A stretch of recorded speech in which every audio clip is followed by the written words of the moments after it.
Hi, good evening. This is Scott at Scott Trades on Twitter with StockMarketMentor.com and your chart of the day. I'm thinking it's time to give DoubleVerify another look here. This is actually a stock that Dan Fitzpatrick has on our active trade list, and I have been trading it actively. In fact, I'm not in this stock right now, but I am watching it as it is looking pretty good. As you can see right here, right now, it is above all the major moving averages. It's above the 8-day, 21-day, 50-day, 100 EMA, and 200-day.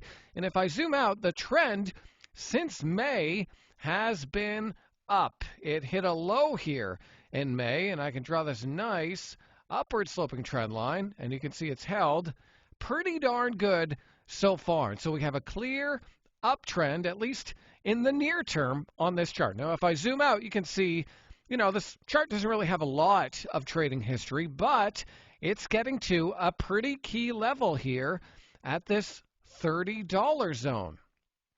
You can see how back here in January, February, March, 30 was a pretty important level. It tried to get above it a few times, couldn't, and that's when it started to break down. And so we're coming back near that $30 level again. And so I think if this stock can get above and stay above $30, potentially you get a retest to 33 and then maybe on to 40.